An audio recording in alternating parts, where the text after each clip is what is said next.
మడకశిర నియోజకవర్గానికి సుపరిపాలన తొలి అడుగు కార్యక్రమానికి ఇక్కడికి రావటం ఈరోజు మీ అందరితోని కూడా ఒక మంచి వాతావరణంలో ఎన్డీఏ కూటమి వచ్చిన తర్వాత సంవత్సరం పాలన మీద ఒకసారి ప్రజల వద్దకు వెళ్ళి ప్రజల తాలూకా కష్టసుఖాలు తెలుసుకొని సంక్షేమ కార్యక్రమాలు అందుతున్నాయా లేదా, లేకపోతే ఇంకా సంక్షేమ కార్యక్రమాలు ఎలా ఇవ్వాలి, అదేవిధంగా అభివృద్ధి కార్యక్రమాలు ఎలా ఉన్నాయి అన్నది ఒకటి తెలుసుకోవడం ఒక ఎత్తు అయితే, రాబోయే 4 సంవత్సరాల కాలంలో ఒక ప్రణాళికను ఏర్పాటు చేసుకొని ప్రతి నియోజకవర్గాన్ని కూడా అభివృద్ధి పదంలో ముందుకు తీసుకెళ్లడమే కాకుండా ప్రతి ఒక్కరికి కూడా ప్రతి కుటుంబానికి కూడా లబ్ధి చేకూరేటట్టుగా ప్రతి కుటుంబం కూడా రేపొద్దున్న ఏదో సంక్షేమ కార్యక్రమాలు ఇస్తారు వాళ్ళతోనే బతుకుతామన్న నేపథ్యంలో కాకుండా వాళ్ళ సొంత కాళ్ళ మీద వాళ్ళు బతికే ఏర్పాటు చేయడానికి కూడా ఈరోజు గౌరవ ముఖ్యమంత్రి గారు నారా చంద్రబాబు నాయుడు గారు, అదేవిధంగా ఉప ముఖ్యమంత్రి గారు పవన్ కళ్యాణ్ గారు నిరంతరం కృషి చేయడం, దాని మీద కూడా ఒక పక్కా ప్రణాళికను ఏర్పాటు చేసుకోవడానికి మేము ముందుకు రావడం, అందులో భాగంగానే 2047 విజన్తో పాటు 2029 విజన్ పెట్టుకొని P4 విధానంలో ఈరోజు అభివృద్ధి కార్యక్రమాలు సంక్షేమ కార్యక్రమాలతో పాటు వాళ్ళకి ఒక మంచి వాతావరణంలో కుటుంబాన్ని నడిపే విధంగా ఈరోజు ముందుకు తీసుకెళ్లడం అనేది జరుగుతుంది.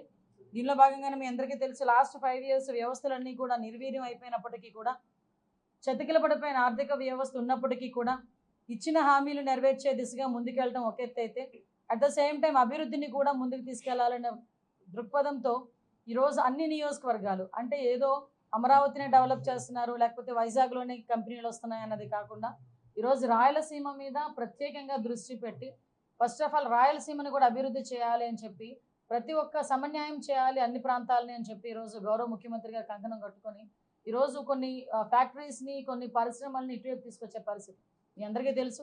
హంద్రీనీవా నుంచి 2018లోనే ఇక్కడ వాటర్ ఇచ్చిన సందర్భం, ఆ తర్వాత రాష్ట్ర 5 సంవత్సరాలు దాని గురించి ఎవరు పట్టించుకోలేదు. మళ్ళీ మా ఎన్డీఏ కూటమి వచ్చిన తర్వాత హంద్రీనీవా నుంచి వాటర్ ఇచ్చే పరిస్థితి కూడా ఈరోజు కనిపిస్తూ ఉంది. రాబోయే కాలంలోని ఎక్కడా కూడా అనంతపురం జిల్లాలో ఎక్కడా కూడా తాగునీటికి కానీ సాగునీటికి కానీ ఇబ్బంది లేకుండా చూసుకునే బాధ్యత. అట్ ద సేమ్ టైం మీ అందరికీ తెలుసు, సుమారుగా ఇక్కడ ఈ నియోజకవర్గంలో చూసుకుంటేనండి ఎస్పెషల్లీ ఉమెన్కి ఎంపవర్మెంట్ ఇచ్చే విధంగా గార్మెంట్ ఫ్యాక్టరీ లోని ఇంచుమించు 3500 మందికి ఈరోజు ట్రైనింగ్ ఇచ్చి యాజ్ వెల్ యాజ్ పాసిబుల్ ఆ గార్మెంట్ ఫ్యాక్టరీని కూడా ఈరోజు ప్రారంభోత్సవం చేసుకొని దగ్గర 3500 మహిళలకి ఈరోజు ఉపాధి కల్పించడం, అంటే 3500 కుటుంబాలని ఈరోజు ఉపాధి కల్పించే దిశగా ఈరోజు గార్మెంట్ ఫ్యాక్టరీ ముందుకెళ్ళడం.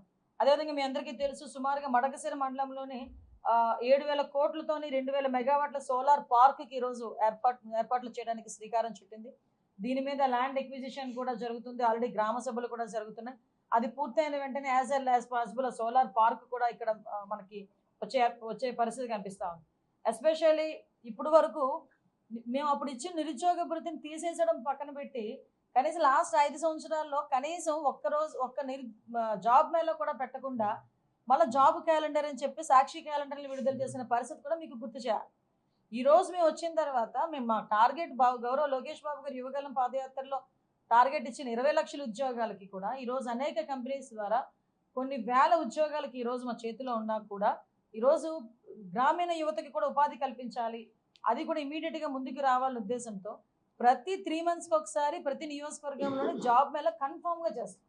దానిలో భాగంగానే ఈరోజు మన మడకశిర నియోజకవర్గాల్లో చూసుకుంటే సుమారుగా 500 మందికి పైగా ఉద్యోగ అవకాశాలు కల్పించిన పరిస్థితి.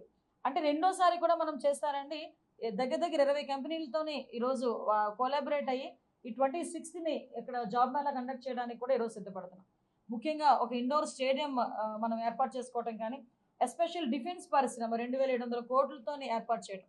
డిఫెన్స్ పరిశ్రమ దగ్గర నుంచి మాట్లాడుకుంటే ఎక్కడెక్కడో రావాల్సిన డిఫెన్స్ పరిశ్రమలు ఈరోజు రాయలసీమలో, దట్టు మనం చుట్టూ ఉన్న మడకశిరలో ఈరోజు చూడబోతున్నాం. కియా ఫ్యాక్టరీ ఎక్కడో జరుగుతాయి ఇలాంటి కార్ల ఫ్యాక్టరీలు అనుకున్న పరిస్థితి నుంచి ఈరోజు అనంతపురం జిల్లాలో కియా అన్నది ఈరోజు మనకి ఏర్పాటు చేసుకొని అనంతపురం జిల్లా వాసులకి ప్రపంచాన్ని పరిచయం చేసే పరిస్థితుల్లో ఈరోజు గౌరవ ముఖ్యమంత్రి గారు ఆ రోజు చేశారు. మళ్ళీ లాస్ట్ 5 సంవత్సరాలు మీరు ఇంకో రకంగా వాళ్ళు పరిచయం చేశారు కియాని. మీకు తెలుసు ఇంకో రకంగా ఏ రకంగా పరిచయం చేశారు. అప్పుడున్న ఆ ఎంపీ గారు కూడా అక్కడికి వెళ్ళి వాళ్ళతో గొడవపడి వద్దు బాబోయ్ ఆంధ్రప్రదేశ్ అనుకునేటట్టుగా వాళ్ళు పారిపోయే పరిస్థితుల్లో అప్పుడు కూడా వాళ్ళు ప్రపంచానికి పరిచయం చేశారు, కాకపోతే నెగిటివ్ వే. నేను ఎందుకు ఈ విషయాలన్నీ చెప్పాలంటేనండి, ఈరోజు లాస్ట్ ఒక్క ఛాన్స్ అన్న పాపానికి జగన్మోహన్ రెడ్డి అనే ఒక నేరస్తుల ముసుగులో ఉన్న, అంటే రాజకీయ ముసుగులో ఉన్న ఒక నేరస్తుడు.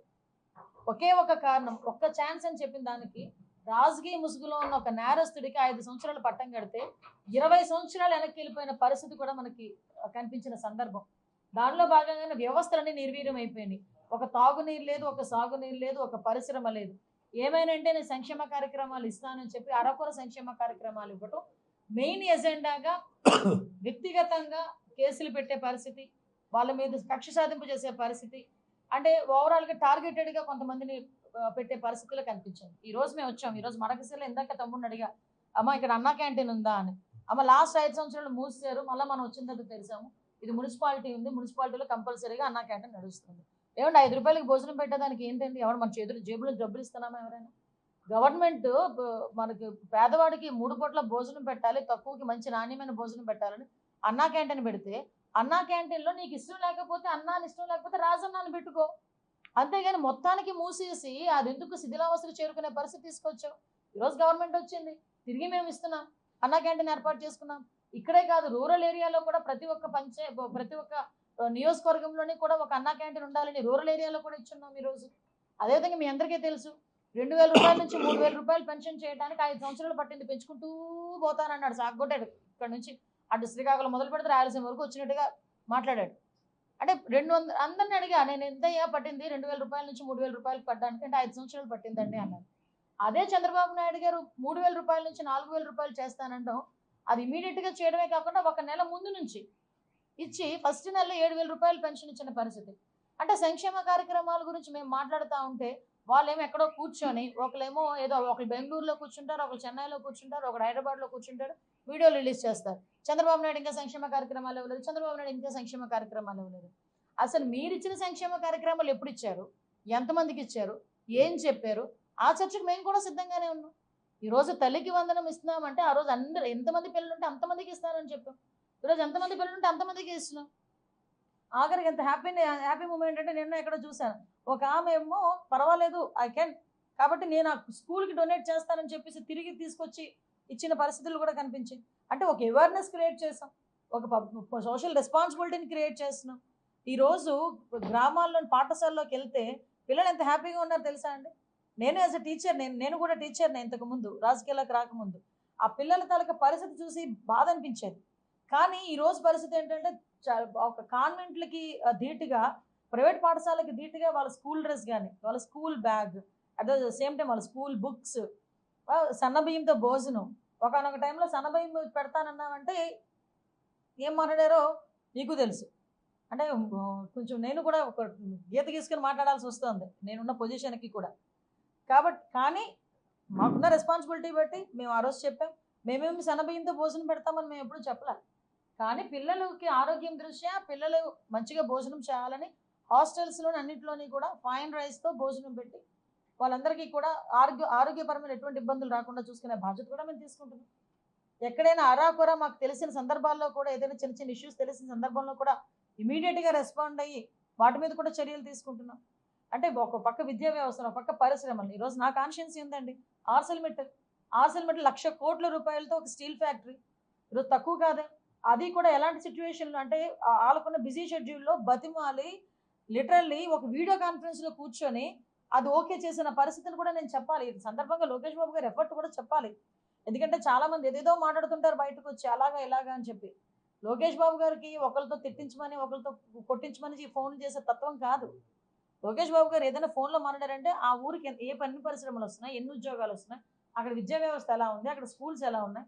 నాకు ఇప్పటికీ అర్థం కాదు ఏంటంటేనండి, లాస్ట్ గవర్నమెంట్లో నాడు నేడు అని చెప్పి భీకరంగా చేసేసాము, స్కూల్స్ అన్నీ కూడా ప్రైవేట్ స్కూల్స్కి ధీటుగా అయిపోయినాయి, అందంగా తయారైపోయినాయి అన్నారు.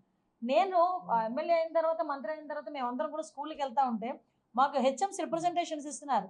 గోడ బాగానే ఉంది, బోర్డు బాగానే ఉంది, లోపల మాత్రం ఏమి బాగాలేదు, పడిపోయేటట్టుగా ఉన్నాయి. దీనికి కొన్ని వేల కోట్లు.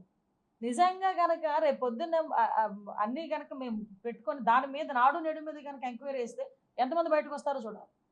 లెటర్లో చెప్తున్నాను నేను.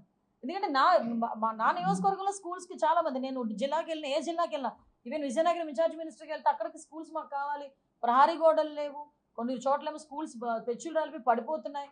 అంటే నేనేమంటానంటే ఆ రోజు ఏదో మేడిపండు టైప్లోని దాన్ని క్రియేట్ చేసేసారు.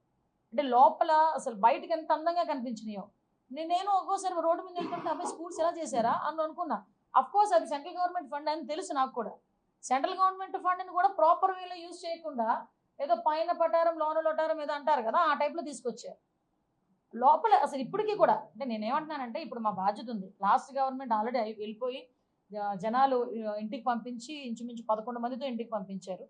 11 మంది చాలు, ఇదే ఎక్కువ మీకని ఇంటికి పంపించి ఆ రోజు ఆయన చేసిన పొరపాట్లు, కొన్ని టచ్ అయిన పాయింట్స్ టచ్ చేయటం ఆయన. సో ఆటోమేటిక్గా ప్రజలు కూడా బుద్ధి చెప్పి 11 సీట్లకి పరిమితం చేసి ఈరోజు ఇంట్లో కూర్చోబెట్టారు. మేము చేసుకోవాల్సిన బాధ్యత మా మీద ఎంతో నమ్మకంతో గౌరవ ముఖ్యమంత్రిగా చంద్రబాబు నాయుడు గారిని, అదేవిధంగా పవన్ కళ్యాణ్ గారిని, మోడీ గారిని దీవించి ఈరోజు ఎన్డీఏ కూటమికి 164 సీట్లు ఇచ్చి ఈరోజు మమ్మల్ని కూర్చోబెట్టినందుకు జరిగిపోయిన దాని గురించి ఒక పక్క చెప్తూనే జరగాల్సింది కూడా మేము చేయాల్సిన బాధ్యత మా మీద ఉంది. కాబట్టి ఈరోజు ఒక్క సంవత్సరంలోనే గ్రామాల్లోకి వచ్చామండి. అది మా ఎన్డీఏ కూటమి తాలూకా కిడ్స్ అర్థం చేసుకోండి. ఈరోజు 5 సంవత్సరాలు, ఇంకా మాకు 4 సంవత్సరాల తర్వాత ఎలక్షన్ ఉంది. మేము ఈరోజు ఒక ప్రెసిడెంట్ కోటేయమనో, ఒక ఎంపీటీసీ కోటేయమనో, లేకపోతే ఒక జెడ్పీటీసీ కోటేయమనో, లేకపోతే ఒక వార్డు మెంబర్ కోటేయమనో, ఒక సొసైటీ కోటేయమనో మేము రాలా. అమ్మ మీరు ఎలా ఉన్నారు, మీ సాధక బాధలు ఏంటి అని అడగడానికి ఈరోజు ఊర్లలోకి మేము తొలి అడుగు సుపరిపాలన కార్యక్రమానికి వస్తున్నామంటేనే ఒకసారి జనాలకి మా మీద ఉన్న నమ్మకం, అట్ ద సేమ్ టైం మా బాధ్యత రెండూ కూడా కనిపించాలనే ఉద్దేశంతో ఈరోజు మేము వచ్చాం. దీనికి ప్రజలందరూ కూడా నిరాశనాలు పడుతున్నారు. మొన్న నేను చూశాను, ఎమ్మెల్యే గారు కూడా ఒక ఇల్లు లేకపోతే ఆ రెంట్ అది నేను పే చేస్తాను వచ్చినంత వరకు. అంటే నేను ఎందుకు ఎగ్జాంపుల్ చెప్తున్నానంటే, ఇలాంటి సంఘటనలు ఎమ్మెల్యేలుగా మాకు బాగా దగ్గరగా వస్తాయి. కొన్ని మా చేతుల్లోనే ఉంటే చేసేయచ్చు, కొన్ని బయట నుంచి స్కీమ్స్ రావాలి. సో ఆ నేపథ్యంలో ఆ కుటుంబం ఇబ్బంది పడకుండా ఎంతో కొంత చేదోడు వాదోడుగా ఉండే పరిస్థితులు ప్రతి ఒక్క ఎమ్మెల్యేనికి కూడా ఉండటం కూడా నిజంగా చాలా అదృష్టం. ఈరోజు మడకశిర ప్రజలందరూ ఎంతో ఆశీర్వదించి మా సోదరుడు ఎంఎస్ రాజు గారిని గెలిపించడం, ఆ గెలిపించిన దగ్గర నుంచి కూడా అంటే చాలా అతి తక్కువ కాలంలో మడకశిర ప్రజల దగ్గరికి వచ్చారు. ఇంచుమించు నాకు తెలిసి 15 రోజులు, 14 డేస్. 14 డేస్లోనే ముఖ్యంగా తెలుగుదేశం పార్టీ ఎన్డీఏ కూటమి మీద ఉన్న నమ్మకం, అదేవిధంగా ఇక్కడున్న నాయకత్వం, స్వామి గారు వీళ్ళందరి తాలూకా నాయకత్వం మీద ఉన్న నమ్మకం, అదేవిధంగా కొత్తవాడైనప్పటికీ కూడా ఈరోజు ఆ ప్రజలందరూ ఆశీర్వదించినందుకు ప్రత్యేకంగా సోదరుడు కూడా చాలా కష్టపడి ఈరోజు పరిశ్రమలు తీసుకొచ్చే విషయంలో కానీ, లేకపోతే ఆ ప్రజలకు అందుబాటులో ఉండే విషయంలోనే కానీ ఈరోజు మంచి ముందడుగులో ఉన్నారు. దానికి కూడా ఈరోజు ఆశీర్వదించి గౌరవ ముఖ్యమంత్రి గారు సోదరుడికి తిరుమల తిరుపతి దేవస్థానం బోర్డు మెంబర్ కూడా ఇవ్వటం, అదే తెలుగుదేశం పార్టీలో నమ్మకంగా ఉండి కష్టపడి పనిచేసిన వాళ్ళకి వచ్చే అదృష్టం అని చెప్పుకోవాలి. అది ఒక ప్రతిఫలం అని చెప్పుకోవాలి. అది తెలుగుదేశం పార్టీలో మాత్రమే జరుగుతుందని చెప్పడానికి కూడా ఒక తెలుగుదేశం పార్టీ కార్యకర్తగా నేను చాలా గర్వపడి చెప్తున్నాను. Thank you.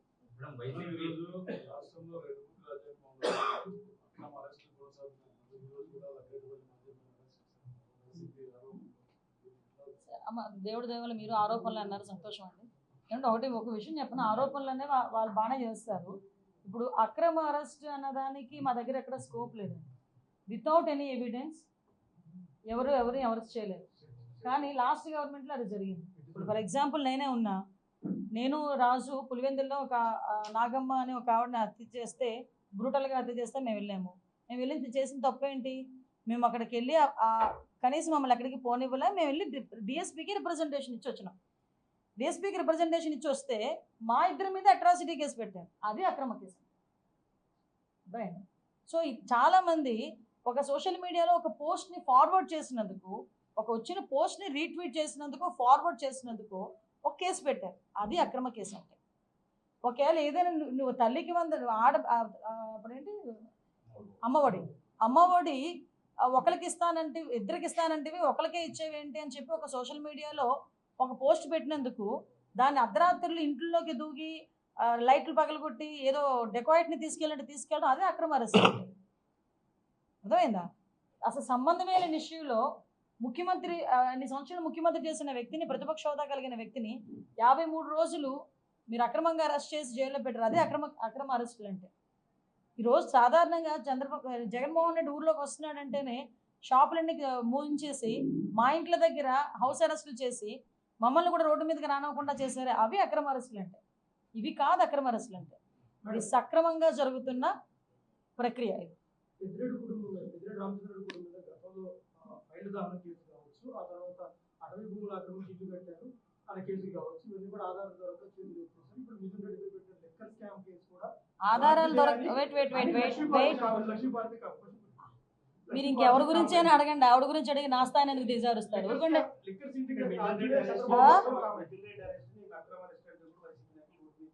ఏంటంటే సారీ, మిథున్ రెడ్డి అరెస్ట్ అది అక్రమ అరెస్టో సక్రమ అరెస్టో కోర్టులు చెప్తాయండి. ఒక ఎంపీని అరెస్ట్ చేయడం అనేది it's not a easy thing. ఎన్నో ఎవిడెన్స్లు ఉండి పక్కా ఎవిడెన్స్లు ఉంటేనే కానీ ఒక ఎంపీని అరెస్ట్ చేయలేం. ఈరోజు నాలాంటి దాన్నో మీలాంటి దాన్నో తీసుకొచ్చి ప్రతిపక్షంలో ఉన్నప్పుడు ఎలాగోలాగ చేసేవచ్చు, ఏదైనా కేసు పెట్టవచ్చు. కానీ ఒక ఎంపీ మీద మేము పెడుతున్న అరెస్ట్ చూపించారు అనేటప్పుడు వితౌట్ ఎనీ ఎవిడెన్స్ చేయకూడదు అలా ఏమి రూల్ ఏం లేదు. వితౌట్ ఎవిడెన్స్ ఉంటేనే మేము చేస్తాం, ఎవిడెన్స్తోనే చేశారు. కాబట్టి అవన్నీ అక్రమమా సక్రమా అని కోర్టులు తెలుస్తాయి, కోర్టులో తెలుసుకోండి. దానికి ఎందుకు ఇక్కడికి వచ్చి గగ్గోలు పెట్టడం? సారీ ఏమండి, రాష్ట్ర ప్రభుత్వం అండి, ఇక్కడ ఎన్డీఏ కూటమి అండి. వితౌట్ ఎనీ ప్రికాషన్స్ అవన్నీ తీసుకోకుండానే ఎవరు చేయరు కదా, యాజ్ పర్ రూల్. ఈరోజు అన్ని రిమాండ్ ఇచ్చారంటేనే కోర్టు రిమాండ్ ఇచ్చిందంటే కోర్టు ఆదేశాలను గౌరవించాలి. మనం కోర్టు ఆదేశాలను గౌరవించాలి అనుకుంటే కోర్టు అన్ని సక్రమంగా ఉంటేనే కదా, వాళ్ళ ఫైలింగ్ అంతా సక్రమంగా ఉంటేనే కదా రిమాండ్ కూడా ఇచ్చేది. కొన్ని సందర్భాల్లో కొన్ని ఇష్యూస్లో ఎంత నిజంగా నేరస్తుడైనా కూడా అక్కడికి వెళ్ళేసరికి కోర్టుకి సరైన ఆధారాలు సబ్మిట్ చేయకపోతే వాళ్ళు రిమాండ్ కూడా ఇవ్వరు. అది కోర్టుకున్న రూల్. ఇప్పుడు మీరు అన్నట్టు ఏదో ఫైల్ అవి ఏమి తేల్చేసారని తేలిపోలేదు, ఏమి అండర్ గోయింగ్ వెళ్తున్నది, ప్రొసీజర్ అంతా వెళ్తుంది.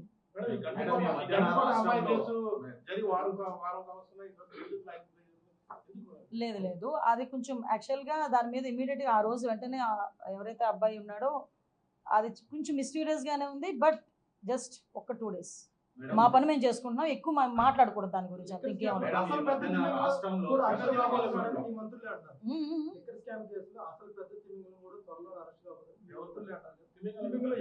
అరెస్ట్ అయిన చెప్పు మాట్లాడుకుంటున్నాం. దీని గురించి కూడా ఒక మేధోమథనం అనేది స్టార్ట్ అయింది. ఎందుకంటే ఒక సందర్భంలో సైకలాజికల్ ఆస్పెక్ట్స్ కూడా మనం పరిగణలోకి తీసుకోవాల్సిన అవసరం ఉంది. ఎందుకంటే ఒక పక్క సోషల్ మీడియా పెరుగుతుంది, ఒక పక్క టెక్నాలజీ పెరుగుతుంది. కొన్ని సందర్భాల్లో అంటే మూవీస్లో కూడా అన్ని ఆల్ మూవీస్ కొంత క్రైమ్ పెరుగుతోంది, లిటరలీ క్రైమ్ పెరుగుతోంది. మొన్న రీసెంట్గా ఏదో సినిమా చూశాను, ఒక మార్క్స్ ఏదో భయవేసింది.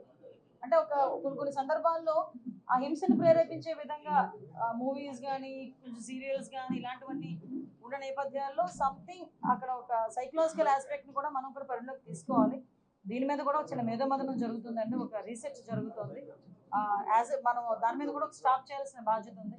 నేను ఎందుకంటే అంటే సొసైటీలో జరుగుతున్న కొంత క్రైమ్కి మనం డిపార్ట్మెంట్ల వైజ్గా పోలీస్ వ్యవస్థ, లీగల్ వ్యవస్థ ఎంత పనిచేసినా సామాజిక స్పృహతో మనం కూడా కొంచెం సోషల్ అవేర్నెస్ ఉండాలి, at the same time social responsibility కూడా ఉండాలి. దాని మీద మనం ముందుకెళ్ళాలి.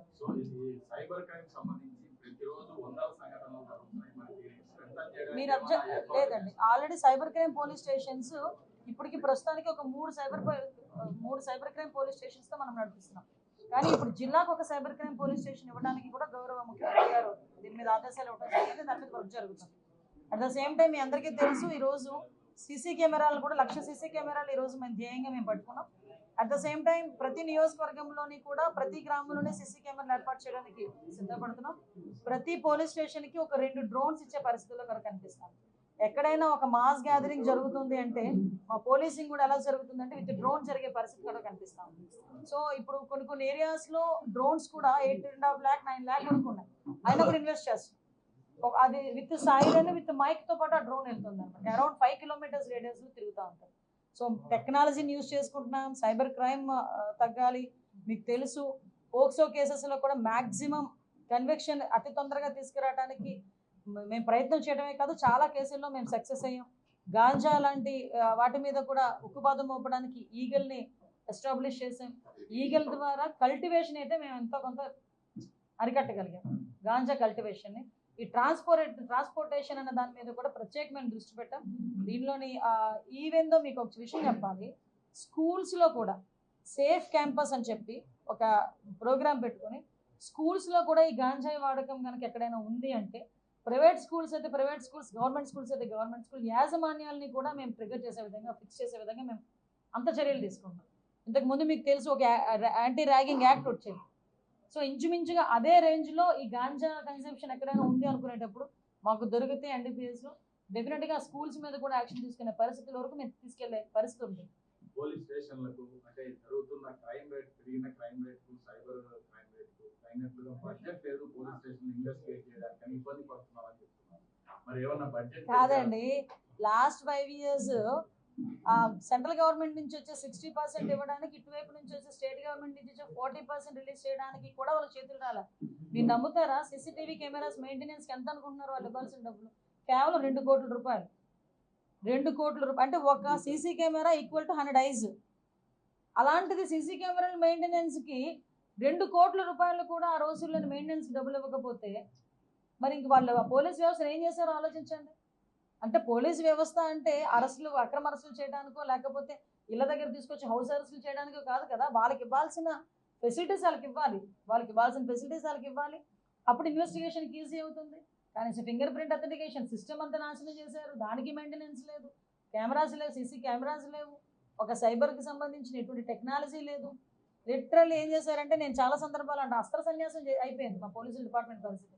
మళ్ళీ మేము దీన్ని మళ్ళీ ఒక దాటి మీద తీసుకురావడం మేము. తెలుగులో న్యూస్ కి ఫాస్టెస్ట్ యాప్ ఇప్పుడు టోటలీ న్యూ అవతార్లో జస్ట్ 5 seconds లో కంప్లీట్ న్యూస్. సోషల్ మీడియాలో ట్రెండ్స్ కి one stop solution. Live TV app voice search option తో ఇప్పుడే డౌన్లోడ్ చేయండి లేదా అప్డేట్ అయిపోండి. యాప్ లింక్ డిస్క్రిప్షన్ లో ఉంది.